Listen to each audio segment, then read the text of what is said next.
अरबा की प्रस्तुति भारतीय इतिहास। वाचक स्वर कशिश।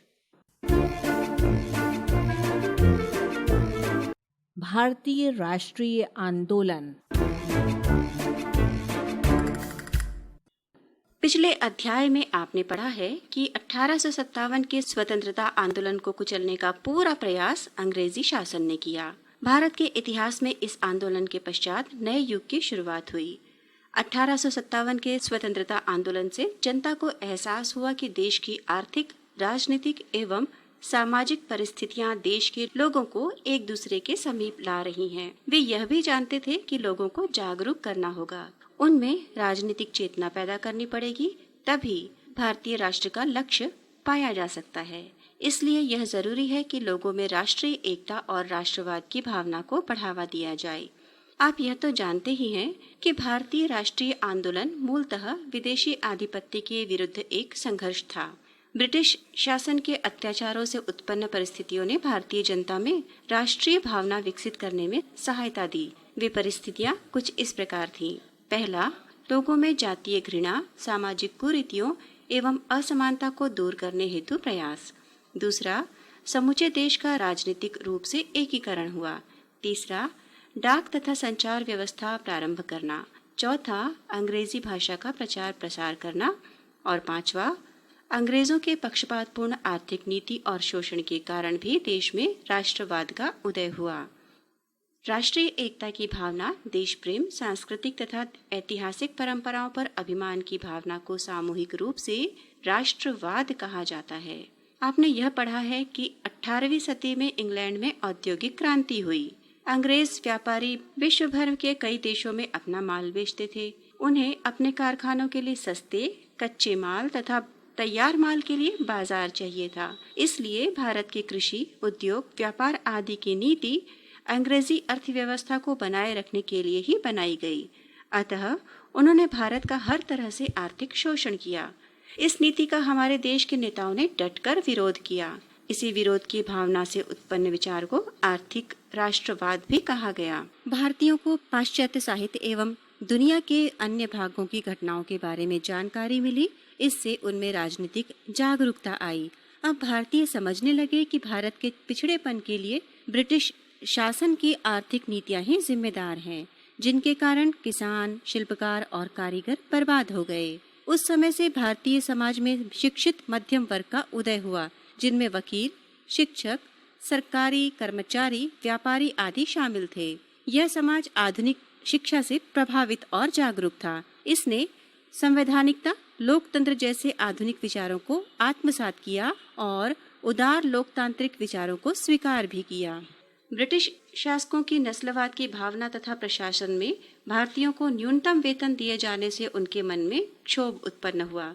उन्होंने जातीय भेदभाव के विरुद्ध भारतीयों में स्वाभिमान की भावना जगाई। इससे उनमें राष्ट्रीयता की भावना का विकास हुआ। भारतीयों की राजनीतिक सभाएं प्रारंभ में कलकत्ता, बम्बई तथा मद्रास जैसे प्रांतीय नगरों में हुई। 1851 में कलकत्ता में ब्रिटिश इंडिया एसोसिएशन की स्थापना हुई। मुंबई एसोसिएशन तथा इसी वर्ष मद्रास नेटिव एसोसिएशन का गठन किया गया। इन संगठनों की प्रमुख मांगे थीं सरकार में भारतीयों की भागीदारी, करों में कमी की मांग तथा भारतीय समाज में व्याप्त कुरीतियों को समाप्त करना। इन संगठनों में प्रायः शिक्षित तथा उच्च वर्ग के लोग थे। बाद में ऐसे कई संगठन बने जिनमें जन सामान्य के लोग भी सदस्य बने। ऐसे संगठनों में 1870 में पूना सार्वजनिक सभा, 1884 में मद्रास महाजन सभा और 1885 में बॉम्बे प्रेसिडेंसी एसोसिएशन प्रमुख थे। छत्तीसगढ़ में भी इसी तरह के कुछ संगठनों के विकास में राजनीतिक जागृति दिखाई पड़ने लगी थी। ये नए संगठन पहले की अपेक्षा अधिक प्रखर थे।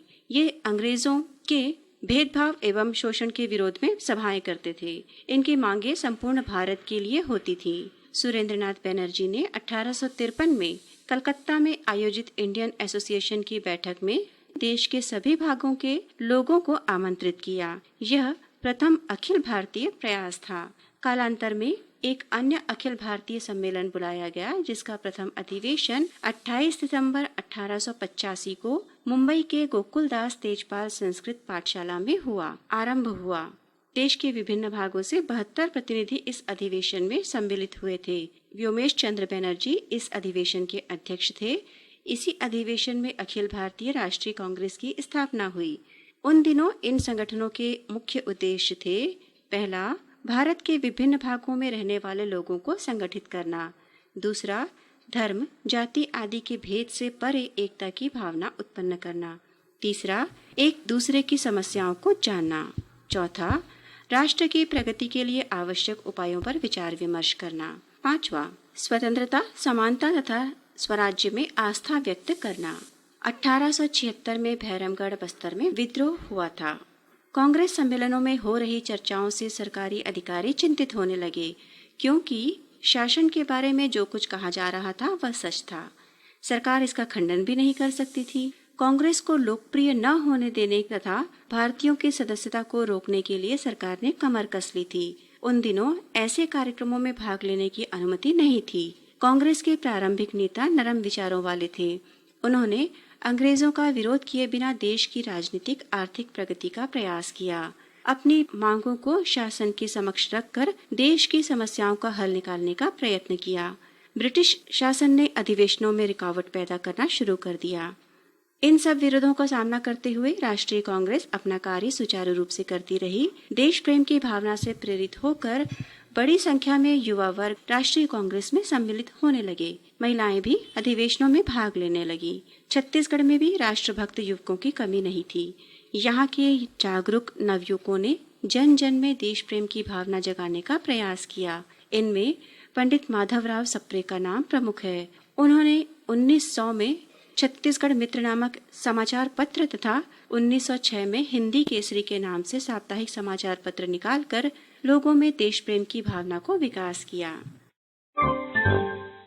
स्वराज्य के लिए संघर्ष, आंदोलनकारी दलों का निर्माण एवं प्रवृत्तियां। आप यह जानते हैं कि कांग्रेस ने प्रतिवर्ष अधिवेशन करके प्रतिनिधियों की संख्या में वृद्धि की। महिलाओं की सहभागिता से भी सुधारात्मक आंदोलन शुरू किया। वे प्रार्थना पत्रों, निवेदनों के द्वारा अपनी मांगे ब्रिटिश सरकार के समक्ष रखते थे। सरकार मांगे पूरी करेगी, ऐसा उनका विश्वास था। अंग्रेज सरकार ने उनकी मांगों की ओर कोई ध्यान नहीं दिया। भारतीय राष्ट्रीयता की भावना को कमजोर करने का प्रयास किया। तत्कालीन वायसराय कर्जन ने उस समय देश के सबसे बड़े बंगाल प्रांत का अक्टूबर 1905 में विभाजन कर दिया। क्षेत्रफल की दृष्टि से बंगाल भारत का बड़ा प्रांत था। इसमें बंगाल, बिहार तथा उड़ीसा का भी समावेश था। अंग्रेजों ने इस विभाजन को प्रशासनिक सुविधा बताया, किंतु उनका उद्देश्य राष्ट्रवाद की भावना को कमजोर करना था। बंगाल प्रांत के विभाजन के पीछे प्रशासनिक सुविधा एक कारण हो सकता है, किंतु वायसराय कर्जन का वास्तविक उद्देश्य हिंदुओं एवं मुसलमानों में फूट डालकर राष्ट्रीय आंदोलन की भावना को कमजोर बनाना था। नवनिर्मित पूर्वी बंगाल में मुसलमान बहुसंख्यक थे और कर्जन की इस नीति का मुख्य उद्देश्य था कि मुस्लिम बहुल प्रांत का निर्माण करना तथा मुसलमानों को ब्रिटिश शासन का समर्थक बनाना। बंगाल विभाजन से जनमत अत्यंत उग्र हो गया। लोगों ने उस दिन शोक दिवस मनाया, ब्रिटिश माल का बहिष्कार किया, स्वदेशी माल को खरीदने की शपथ ली। वंदे मातरम और स्वदेशी का नारा लगाया गया। स्वदेशी अर्थात अपने देश के लोगों द्वारा बनाई गई चीजों का ही उपयोग करना। विद्यार्थियों ने सरकारी विद्यालयों का बहिष्कार किया। राष्ट्रीय भावना जागृत करने वाली शिक्षण संस्थाओं अर्थात राष्ट्रीय विद्यालयों की स्थापना हुई। अब बंग भंग विरोधी आंदोलन एक राष्ट्रव्यापी आंदोलन बन गया। बंगाल विभाजन युक्ति संगत नहीं था, इसलिए अंग्रेज शासकों को 1911 में इसे रद्द करना पड़ा। यह घटना राष्ट्रवादियों के लिए बहुत बड़ी विजय थी। कांग्रेस सतत क्रियाशील रही। 1906 में कांग्रेस का अधिवेशन कलकत्ता में हुआ, जिसकी अध्यक्षता दादा भाई नौरोजी ने की। इस अधिवेशन में कांग्रेस ने स्वराज्य, स्वदेशी, राष्ट्रीय शिक्षा तथा विदेशी बहिष्कार के 4 सूत्रीय कार्यक्रम को बहुमत से स्वीकार किया। प्रारंभ में कांग्रेस में नरम विचारधारा वाले सदस्यों की बहुतायत थी। 1907 के सूरत अधिवेशन में कांग्रेस 2 भागों में विभक्त हो गई, जिसे नरम दल एवं गरम दल के नाम से जाना जाता है। नरम दल के नेताओं को विश्वास था कि भारतीयों की मांगों पर न्यायोचित विचार करने के लिए ब्रिटिश शासकों को अनुनय विनय करके मनाया जा सकता है। इसके प्रमुख नेता थे सुरेंद्रनाथ बनर्जी, गोपाल कृष्ण गोखले, फिरोज शाह मेहता आदि। 1905 में नरम विचारधारा वाले नेताओं के स्थान पर गरम विचारधारा अर्थात उग्र राष्ट्रवादी नेताओं का महत्व बढ़ने लगा। गरम दल के नेताओं का मत था कि सरकार से केवल अनुनय विनय करके भारतीय अपने अधिकार प्राप्त नहीं कर सकते। वे अंग्रेजों की सत्ता को भारत से हर तरह से उखाड़ फेंकना चाहते थे। ब्रिटिश सरकार की सद्भावना में इन नेताओं को कोई आस्था नहीं थी। उन्होंने जनता में आत्मबल एवं देश प्रेम की भावना जगाई और देश के लिए कोई भी कुर्बानी देने के लिए तैयार रहने को कहा। ये नेता थे लाल बाल पाल अर्थात लाला लाजपत राय, बाल गंगाधर तिलक और विपिन चंद्र पाल। 1910 में अंग्रेजों के शोषण के विरुद्ध बस्तर में भूमकाल विद्रोह हुआ था। इस प्रकार राष्ट्रीय आंदोलन में नरम एवं गरम दल के नेताओं का उद्देश्य एक ही था, किंतु इनके कार्य करने के तरीके अलग अलग थे। इनके कार्यों से देश की जनता में राष्ट्रीयता की भावना विकसित हुई। लोकमान्य बाल गंगाधर तिलक ने स्वराज्य हमारा जन्मसिद्ध अधिकार है और इसे हम लेकर रहेंगे का नारा देकर जनता में देश प्रेम की भावना भर दी। बंकिम चंद्र चट्टोपाध्याय द्वारा रचित गीत वंदे मातरम ने भारतवासियों में मातृभूमि के प्रति प्रेम और श्रद्धा की भावना जगाई। लोकमान्य तिलक ने केसरी और मराठा नामक समाचार पत्रों के द्वारा राष्ट्रवादियों को एकजुट होने का आह्वान किया। उन्होंने जनता में राजनीतिक जागरण के लिए लोकप्रिय उत्सवों जैसे गणेश उत्सव एवं विदेशी वस्तुओं के बहिष्कार के लिए अनेक आंदोलन चलाए। इसी समय छत्तीसगढ़ के राज्य में पंडित सुंदरलाल शर्मा और पंडित नारायण राव मेघावाले ने राष्ट्रीय खादी आश्रम की स्थापना की। स्वदेशी आंदोलन को प्रोत्साहित करने के लिए कम मूल्य में खादी बेचकर खादी को लोकप्रिय बनाया। मूल्य की कमी को उन्होंने अपना खेत बेचकर पूरा किया। क्रांतिकारी आंदोलन।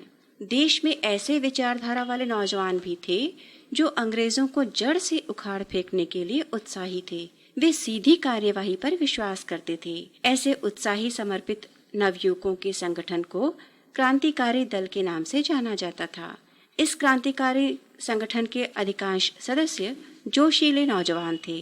वे गोला बारूद बनाने एवं हथियार चलाने का प्रशिक्षण लेते थे एवं अंग्रेजों के विरुद्ध सक्रिय संघर्ष के पक्षधर थे।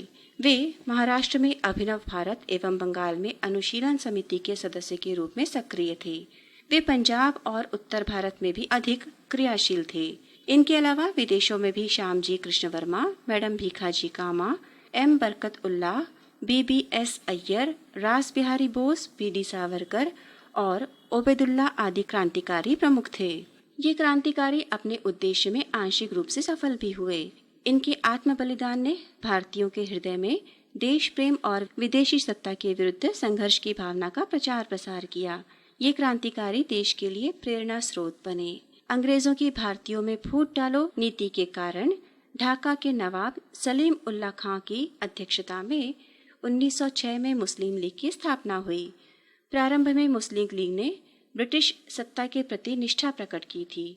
बाद में उन्हें भी अंग्रेजों की दोहरी नीति समझ में आ गई। अंततः लखनऊ में सन 1916 की सर्वदलीय बैठक में समझौता हुआ।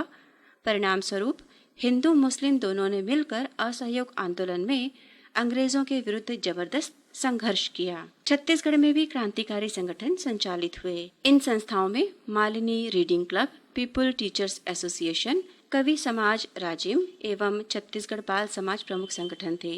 इन संगठनों ने छत्तीसगढ़ के युवकों को सामाजिक, सांस्कृतिक और राजनीतिक परिवर्तन की प्रेरणा दी तथा छत्तीसगढ़ की जनता में राष्ट्रीय जागृति के मार्ग को प्रशस्त किया। उनका उद्देश्य समाज सुधार के साथ ही राष्ट्रीय भावना को विकसित करना था। नरम दल और गरम दल का प्रभाव रायपुर के प्रांतीय अधिवेशन पर भी पड़ा। यहाँ वंदे मातरम राष्ट्रीय गीत से कार्यवाही की शुरुआत करने के सुझाव पर वैचारिक मतभेद हुए। दादा साहेब खापर्डे एवं उनके साथियों ने तात्यापारा रायपुर के हनुमान मंदिर के सामने वंदे मातरम का सामूहिक नारा लगाया तथा जनसभा में स्वदेशी के महत्व को समझाया। सन 1911 में कलकत्ता के स्थान पर दिल्ली को भारत की राजधानी बना दिया गया। यूरोप में कुछ ऐसे भारतीय युवा छात्र थे जो कि भारत की आज़ादी के लिए सशस्त्र क्रांति एवं संघर्ष का विचार रखते थे। ऐसे ही विचार वाले युवाओं का एक दल गदर पार्टी के नाम से 1913 में उत्तर अमेरिका में सक्रिय था, जिसके नेता लाला हरदयाल थे। इनकी सक्रियता के कारण ही इन्हें देश से निष्कासित कर दिया गया था। कुछ समय बाद गदर पार्टी के कुछ सदस्य भारत में लौट आए। प्रथम विश्व युद्ध से लौटे सिपाहियों के बीच सशस्त्र क्रांति के तरीकों का प्रचार किया। इसी बीच यूरोप के साम्राज्यवादी देशों के दो विरोधी गुटों के बीच शत्रुता के कारण सन 1914 में एक बड़ा युद्ध हुआ, जो सन 1918 तक चला। इसे ही प्रथम विश्व युद्ध कहते हैं। ब्रिटिश सरकार ने भारतीय साधनों और सिपाहियों का युद्ध में उपयोग किया। प्रथम विश्व युद्ध का प्रभाव एवं ब्रिटिश सरकार की जन विरोधी नीतियों के कारण से दैनिक उपयोग की वस्तुओं के दाम बढ़ने लगे। इस समय ब्रिटिश सरकार ने नागरिकों पर अनेक प्रतिबंध लगा दिए, अतः भारतीयों में असंतोष बढ़ने लगा था।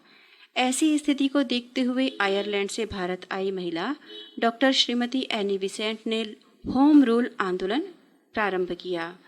होम रूल अर्थात स्वशासन, जिसका अर्थ है अपने शासन को स्वयं चलाना। इससे देश के आंतरिक शासन को संचालित करने का अधिकार भारतीयों को प्राप्त हो जाता। इसे ही स्वराज्य भी कहा जाता है।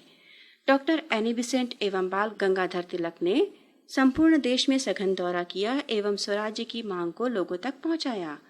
भारत में बढ़ते असंतोष, होम रूल आंदोलन की बढ़ती लोकप्रियता और यूरोप की युद्धजन्य परिस्थितियों के कारण ब्रिटिश सरकार ने भारतीयों को कुछ महत्वहीन विभाग सौंप दिए थे। इसी नियम के अंतर्गत मध्य प्रांत के विधानसभा परिषद का प्रथम चुनाव हुआ। इसमें छत्तीसगढ़ से बहुत से नेता चुनकर गए, जिनमें प्रमुख थे ई राघवेंद्र राव, पंडित रविशंकर शुक्ल, शिवदास डागा एवं बाजीराव कृदत्त आदि। arbareadio.com की प्रस्तुति भारतीय इतिहास।